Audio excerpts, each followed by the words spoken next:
Et mon invité est le président du Parti chrétien-démocrate, l'ancien député Jean-Frédéric Poisson. Bonjour Jean-Frédéric Poisson. Bonjour. Alors dites-moi, dans un récent entretien, vous affirmez avec une certaine dureté, Macron n'est ni chef ni exemplaire. Mais en quoi il n'est pas chef? Il est chef de l'État, il a tous les pouvoirs que lui ont conférés la Ve République, dont vous êtes un des turiféraires d'ailleurs. Oui, il est de fait institutionnellement le chef de l'État. Mais il y a dans la chefferie, si je peux employer ce mot, un côté institutionnel, évidemment que les élections lui ont conféré, et puis il y a surtout et d'abord un côté éthique. Le chef, c'est celui qui a une volonté politique, qui l'a fait connaître, qui l'a fait comprendre, qui rassemble autour de cette ligne politique, et qui donne le sens et la direction de son action. Alors, une philosophie politique, il en a une, je l'ai dit depuis longtemps, d'ailleurs je crois ici même à ce plateau, c'est un ultralibéral absolument décomplexé de tout, atlantiste, communautariste, et rompu à l'idée que l'argent doit dominer le monde. Il emmène la France dans cette direction-là, sans le lui dire, parce qu'évidemment, si les Français le comprenaient complètement, je pense qu'ils seraient beaucoup plus énergiques, beaucoup plus violents que ce qu'ils sont aujourd'hui. Mais par ailleurs, regardez la manière dont ça fonctionne. Il est chef des institutions sur le papier. Regardez ce qu'il en est sur l'affaire Benalla, regardez ce qu'il en est de l'épisode, on dirait Dallas maintenant, le remaniement, ça va durer je ne sais pas combien de semaines. Regardez la façon dont il fonctionne. Il est chef sur le papier, il n'est chef de rien, en réalité. Oui, ben, il y a des propos aussi, toujours dans cet entretien qui mérite quand même une explication. Vous déclarez Emmanuel Macron réduit la fonction présidentielle à une simple mécanique de gestion au service d'intérêts privés. Même si c'est dit de manière élégante, c'est une accusation grave, ce service de sa fonction au service d'intérêts privés. Cela a des conséquences parfaitement claires, même pour un président de la République. Mais écoutez, je prendrai un seul exemple. Le fait que le secrétaire général de l'Élysée, M. Kohler, soit encore en fonction alors qu'il a participé très activement à la vente des chantiers navals de Saint-Nazaire à une entreprise italienne dont sa propre famille est actionnaire. Pour réaliser cette vente, il est passé de Bercy à la banque qui l'a accompagné. Puis, une fois que la vente a été réalisée, il est repassé à l'Élysée. Vous appelez ça comment? Et je pense que vous pouvez trouver bien d'autres exemples dans lesquels, finalement, on fait primer un certain nombre d'intérêts privés sur l'intérêt public. C'est profondément ce que je pense. D'ailleurs, M. Macron, pendant l'épisode de la vente de GEC et d'Alstom aux Américains de General Electric, n'a pas fait autre chose. Il a effectivement laissé prévaloir les intérêts des banquiers et du groupe américain sur les intérêts industriels de la France. C'est profondément ce que je pense.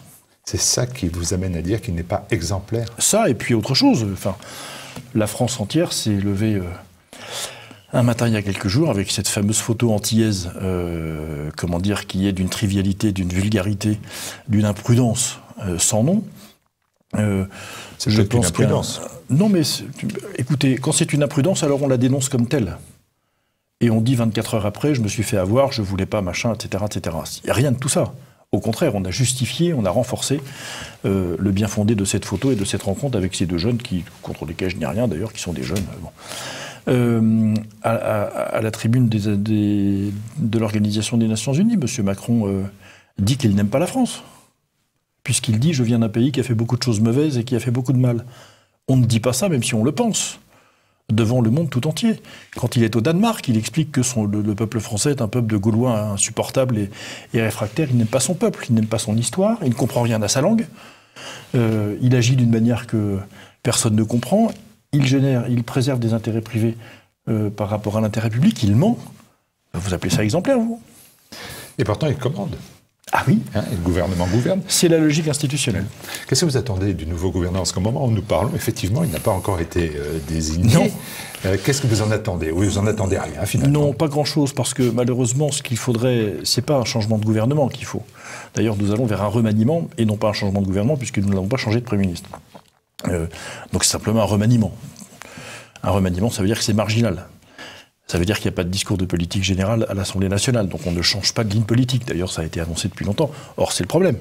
Il faudrait changer et la ligne politique et la personne du chef. Ça fait beaucoup à la fois. Ce qu'un changement de gouvernement, et encore moins un remaniement, pourrait suffire à accomplir.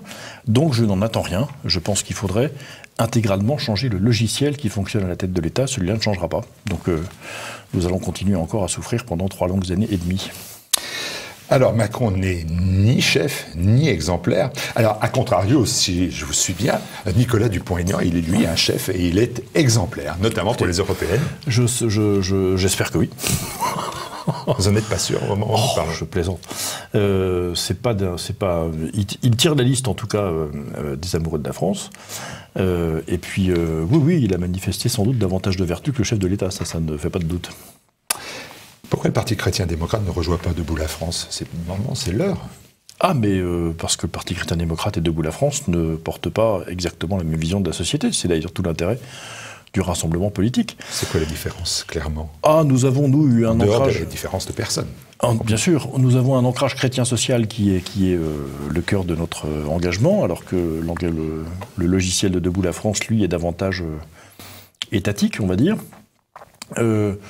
Debout la France porte historiquement une attention un peu plus grande sur la question de la laïcité à la française, alors que pour nous, la laïcité à la française est une forme de dérive, donc c'est un deuxième point qui est différent. Troisièmement, nous n'accordons pas la même place dans nos priorités au sujet dit de société, et en particulier à la question de la dignité de la personne et de sa défense. Voilà quelques nuances qui sont des nuances réelles, qui font que toute forme de fusion ou de mixage, je ne sais pas comment il faudrait dire, n'est pas d'actualité, puis n'a pas de sens, n'a pas d'ailleurs non plus une grande utilité, mais qui n'empêche pas par ailleurs de coopérer ensemble sur un sujet ponctuel qui est celui des européennes. Sauf que vous n'agissez pas au sein de Debout la France. Par exemple, quand on voit la dégradation des relations entre le Rassemblement national de Marine Le Pen et Debout la France de Nicolas Dupont-Aignan, vous ne pouvez rien y faire. Vous êtes observateur que plus on vous parlait du Rassemblement, moins il se fait. Et oui. D'ailleurs, je ne suis pas le seul à observer ça, pour le coup. Écoutez, il y a des choses qui dépassent nos propres capacités. Vous ne pouvez rien faire contre la liberté des gens.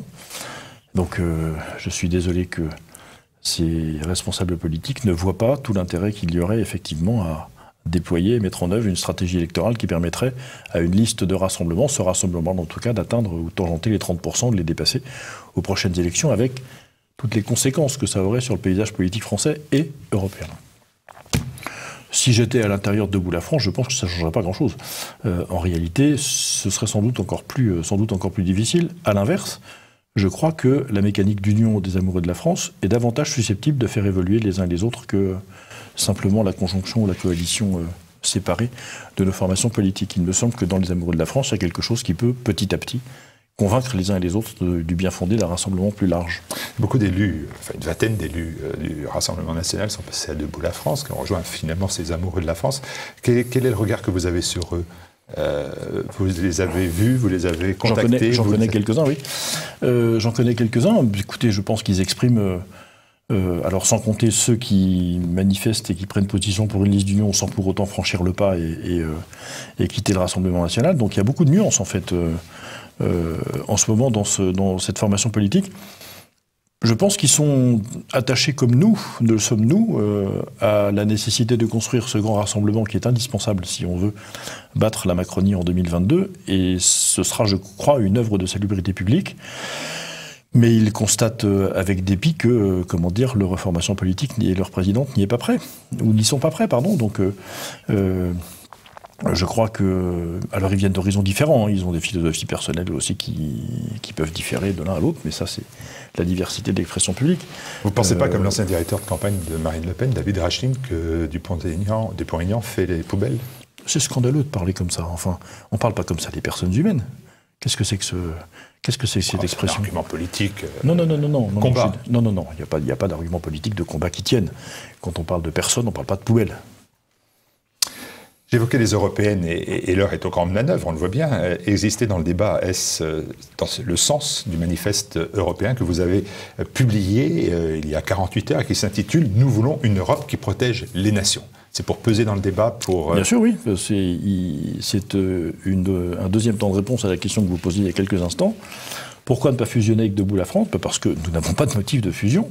La logique de rassemblement n'est pas une logique fusionnelle, elle non plus, et le rassemblement n'a de sens que si chacune des composantes de ce rassemblement continue de propager son propre message, sa propre doctrine et sa propre vision des choses. Ensuite, on ajuste, et puis on opère la jonction, mais tant que, effectivement, nous sommes existants, et ce sera encore le cas pour un moment. Nous continuerons de dire ce que nous pensons des choses, en particulier de l'Europe.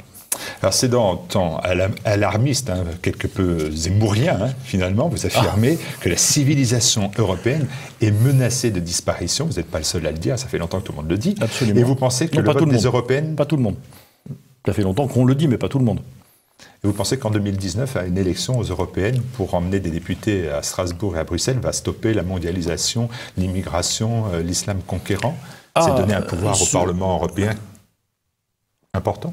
Oui, c'est vrai. C'est terminé? Oui, vous avez raison, mais il va peut-être falloir que je prenne un peu de temps, donc interrompez-moi si c'est nécessaire. Pour la première fois dans l'histoire des élections européennes, elle pourrait servir à quelque chose. Je veux dire par là qu'il y a, quand on voit la prolifération de cette contestation partout en Europe sur le modèle bruxellois, on va dire ça rapidement comme ça, il y a la possibilité de constituer au mois de juin prochain, au Parlement européen, pour la première fois, un groupe eurosceptique, ou euro-réaliste, euro-lucide, euro tout ce que vous voulez, souverainiste, conservateur, mettez tout ce que vous voulez, qui soit le premier, pourquoi pas identitaire, oui, ce mot me fait pas peur, moi j'ai pas de... qui serait le premier groupe au Parlement européen en termes de nombre de députés. Ça n'est jamais arrivé. Évidemment, si c'est ça, les institutions européennes ne peuvent pas l'ignorer et ne peuvent pas faire comme si cette réalité politique n'existait pas. Premier élément. Ça donnerait au Parlement européen, dans les institutions européennes, un poids plus important qu'il n'a aujourd'hui, puisqu'aujourd'hui, il fait comme un toutou ce que la Commission lui demande de faire. Si effectivement on commence à installer une forme d'équilibre, ça ne règle pas tout, mais ça commence à aller dans le bon sens. Les parlements et les gouvernements nationaux ne pourraient pas non plus ignorer ce phénomène, troisième élément. Et donc ça aurait un impact évidemment sur chacune des politiques nationales. Et puis quatrièmement, il ne s'agit pas d'arrêter la mondialisation, la globalisation, les flux migratoires ou l'islam conquérant, encore que l'islam conquérant, bien sûr qu'il s'agit de l'arrêter. Sur les trois premiers, ce sont des phénomènes de long terme. La mondialisation, l'arrêter, ça n'a pas de sens. C'est lui donner un sens éthique qui convient et rétablir l'équilibre entre les éléments de civilisation et les éléments de commerce. Inverser la tendance, c'est ça qu'il faut faire. Quant à l'islam conquérant sur ce point précis, là on est dans une forme de guerre. C'est d'ailleurs à ce sujet que je consacre un livre qui sort dans quelques semaines. Et effectivement, les États musulmans ont décidé depuis très longtemps d'installer en Europe, je les cite, une civilisation de substitution, ce à quoi nous n'avons pas résisté depuis une vingtaine d'années et qui se déroule maintenant sous nos yeux. Donc effectivement, le fait d'installer au Parlement européen une majorité qui serait capable de s'opposer à ce phénomène et d'inviter largement les États et les gouvernements nationaux à s'opposer à ce phénomène serait plus que bien vu. Ça ne règle pas tout, mais c'est un très bon point de départ. Alors, dans vos propositions, pour renoncer à toute fatalité quand même, il y a des thèmes qui vous sont chers, alors comme la défense du modèle traditionnel de la famille, et puis il y a des choses quand même beaucoup plus intrigantes. Alors, je m'amuse parce que je vois le refus de tout communautarisme. Je me dis c'est quand même assez amusant que le communautarisme soit dénoncé par celui qui a mis le mot chrétien dans son parti, qui a fait qu'il demande aux cathos finalement de se communautariser et de s'organiser en parti politique. Ah, j'ai jamais demandé aux catholiques de se communautariser, premièrement. Deuxièmement, chez les chrétiens, à avoir le mot chrétien. Chez les chrétiens, il n'y a pas que des catholiques. Troisièmement, il y a aussi des non-catholiques qui sont adhérents d'autres partis. Et quatrièmement, il ne vous aura pas échappé que la différence du message chrétien par rapport aux autres messages religieux, c'est qu'il est universel. Et le sens de la pensée sociale chrétienne, c'est qu'effectivement, elle vise à l'installation dans la cité politique de droits réels pour tout le monde. Il n'y a pas de christianisme et de pensée sociale chrétienne s'il n'y a pas d'universalité. Donc c'est le contraire du communautarisme, et vous n'avez jamais entendu dans ma bouche, ni dans celui de notre formation politique, des inflexions visant à vivre de manière séparée, à l'écart, etc. Au contraire, les chrétiens, qu'ils soient d'ailleurs protestants, orthodoxes ou catholiques, n'entendent de cesse que d'entendre leurs autorités ecclésiales leur demander de s'engager à fond dans la cité. C'est quand même pas pour rien. Alors concrètement, dans ce cas-là, comment fait-on pour combattre le communautarisme? Quelles sont les pistes? C'est pas dans le manifeste, c'est une intention. C'est comme tous les manifestes. C'est là un projet et un programme suivront dans quelques semaines qui détailleront tout ça. Sur le plan européen, c'est très simple.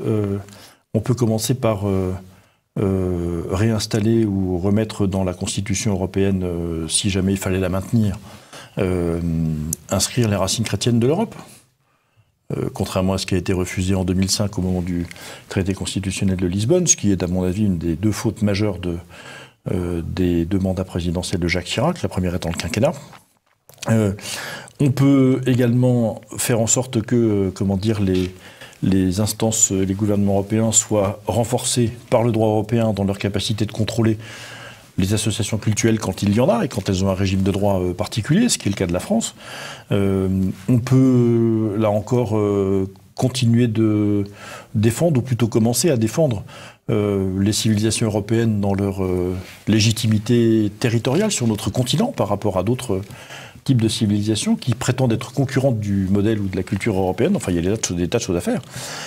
Avec la difficulté que toutes les dispositions dont je parle relèvent de la compétence des États, et non pas de la compétence de l'Europe en tant que telle. Et je ne suis pas favorable, moi, si jamais le modèle de Maastricht et de Lisbonne devait prospérer, je ne suis pas favorable à un renforcement de l'intégration des compétences nationales dans le giron européen, c'est le contraire. Donc on rejoint là le pouvoir d'incitation, le pouvoir d'influence, en quelque sorte, qu'ont les instances européennes sur les gouvernements nationaux. Ah, il y a aussi l'idée dans le manifeste de reprendre la maîtrise, hein, c'est le terme, des industries françaises et des services stratégiques. D'ailleurs, vous réaffirmez actuellement, partout où je vous entends, votre opposition aux privatisations prévues dans la loi Pacte, avec la cession l'an prochain, notamment de la Française des Jeux et de ADP Aéroport de Paris. Ça ne vous gêne pas que ce soit une décision de votre ancien camarade de groupe, Bruno Le Maire? Ah non, non, ça ne me gêne pas du tout, non. Ça ne me gêne pas du tout. Ce ne sera pas le premier à avoir renoncé à ce qui lui était cher auparavant. Deuxièmement, c'est une logique libérale qui elle se comprend. Elle a sa propre cohérence. Il se trouve que ce n'est pas la mienne. Quand vous étiez député apparenté au groupe UMP, vous avez vécu la privatisation de la SNECMA, de France Télécom, des autoroutes. Les autoroutes, c'est assez récent. France Télécom, c'était bien avant. Les autoroutes, c'était sous le gouvernement Villepin et je n'étais pas au Parlement à l'époque. C'était quand même vos amis. Oui, sans doute, oui. Enfin, on a aussi des amis qui font des bêtises. Je n'ai pas manqué de le dénoncer d'ailleurs quand c'était le cas. Mais là, c'est un petit peu différent dans la mesure où il y a effectivement des enjeux stratégiques qui pèsent sur Aéroport de Paris et qui sont liés au fait que c'est un aménageur de territoire là où il est, qui est quand même extrêmement important. Les jeux ne sont pas n'importe quel produit. On parle de danger d'addiction, on parle de choses comme ça qu'il serait dangereux donc de confier à des intérêts privés. Et puis le troisième, c'est Engie, dont vous n'avez pas parlé.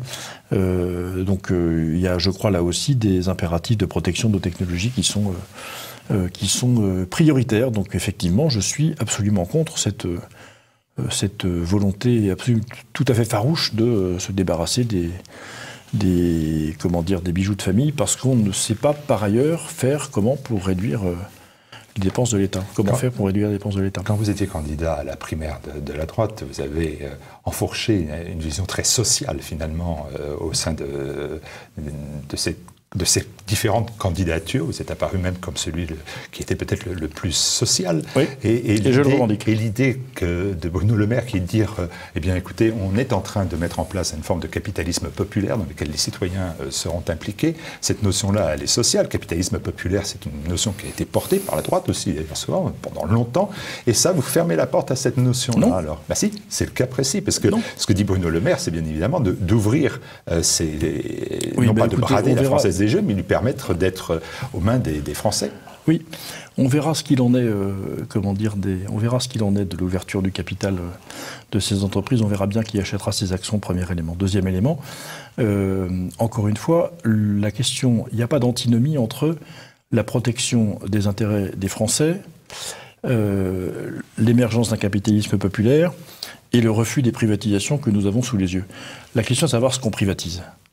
S'il s'agit de vente des parts de Renault, de la SNCF, ou d'entreprises d'Air France, etc., qui revêtent, oui, aussi une importance, un peu stratégique pour l'État, mais pas dans les mêmes proportions sans doute qu'Aéroport de Paris ou la Française des Jeux, pourquoi pas?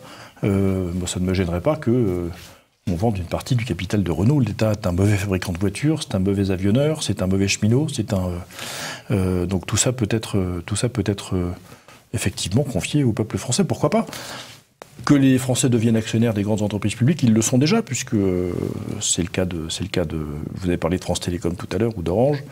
On peut évoquer aussi ce qui s'est passé sur la privatisation des banques qui avaient été nationalisées par François Mitterrand il y a 40 ans bientôt. Donc ce mouvement-là, il n'est pas du tout étranger. Je suis d'accord avec ça et je suis très heureux que les Français puissent être actionnaires à leur tour. J'aimerais simplement qu'on se préoccupe davantage, un, de leur pouvoir d'achat, c'est-à-dire de pouvoir manger avant d'acheter des actions, deux, de bien faire attention à ce que, effectivement, ce qu'on leur donne à acheter ne dépasse pas d'une certaine façon ce qui peut être confié à l'initiative privée. Je viens de dire qu'il y avait des enjeux de biens communs qui sont attachés à certaines entreprises et il faut faire attention. Et troisièmement, j'aimerais que ça ne soit pas la justification de l'incapacité du gouvernement à réduire les dépenses de l'État comme il le faudrait.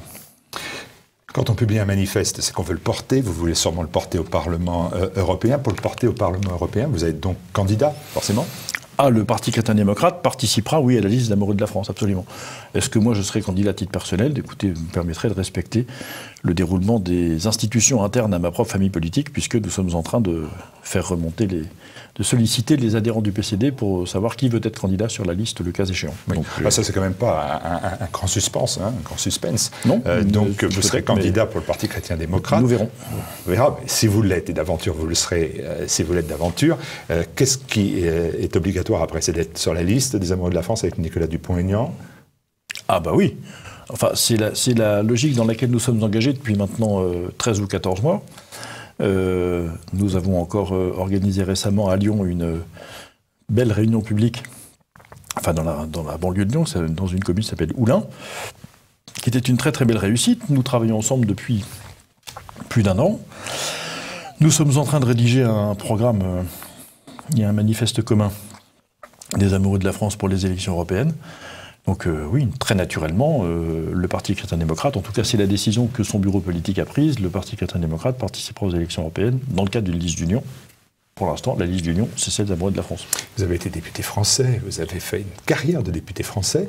Être député européen, pour vous, aujourd'hui, c'est parce que le combat a changé de lieu, où il faut porter le fer à Bruxelles et à Strasbourg plutôt qu'au Palais Bourbon, ou c'est une opportunité politique électorale ? Ah, il y a les deux. On ne va pas se mentir, c'est l'échéance que le calendrier nous met sous les yeux, donc on la regarde. Au-delà de ça, il y a effectivement, compte tenu de la situation que j'évoquais tout à l'heure, et qui n'est pas la situation d'il y a 5 ans, ou d'il y a 6 ans, au moment des dernières élections européennes, je ne dirais pas nécessairement que le combat a changé de lieu. L'Assemblée nationale est en train de changer de nature en matière institutionnelle. Elle devient, avec la pratique institutionnelle de la République en marche, une chambre d'enregistrement. Il y a des conseils régionaux qui ont davantage de pouvoir que l'Assemblée nationale désormais. Et en tout cas, dans les moments où nous sommes, si on veut s'opposer, et on voit d'ailleurs combien les groupes parlementaires, à supposer qu'ils le veuillent, pour certains d'entre eux, s'opposent difficilement, si on veut s'opposer à la politique de l'exécutif, c'est sans doute pas à l'Assemblée nationale qu'il faut aller, parce que malheureusement, ils sont en train d'affaiblir, d'asphyxier cette magnifique institution, qui n'est déjà plus celle que j'ai connue, et je l'ai quittée il y a seulement 1 an et demi. Donc, il y a, en plus de cet affaiblissement institutionnel du Parlement national, effectivement une forme de déplacement des enjeux, ou en tout cas de nécessité de traiter sur le plan européen des enjeux qui deviennent européens. Tout ce qu'on évoquait tout à l'heure sur le communautarisme en est un, même s'il y a des implications bien sûr locales. On ne pouvait pas de l'immigration avec la question des frontières extérieures, on peut parler de co-développement, si ce n'est pas l'Europe qui s'y colle, entre guillemets, je ne sais pas quelle efficacité cela pourra avoir, et ainsi de suite. Donc il y a beaucoup de sujets comme cela. Enfin, le TAFTA se négocie sur le plan européen, ne se négocie pas, c'est d'ailleurs malheureux sur le plan national. Donc tous ces sujets-là, qui viennent sur la table parce que le calendrier, ou bien les événements, ou les deux, les amènent dans l'actualité, seront traités sur le plan européen et résiduellement sur le plan national. Donc comme c'est un endroit où il est possible de changer les choses, oui, c'est au Parlement qu'il faut aller. Au Parlement européen qu'il faut aller. Donc prochain épisode, c'est la sortie de votre livre ? Oui, le 7 novembre prochain, l'islam à la conquête de l'Occident. Je montre sur la base de documents officiels signés, adoptés par les États musulmans, qu'il y a une volonté d'installer, je cite, une civilisation de substitution, fin de citation, en Europe, c'est-à-dire la charia. Eh bien, vous serez invité bien évidemment à venir sur TV Liberté en parler prioritairement. Merci Jean-Frédéric Poisson. Merci.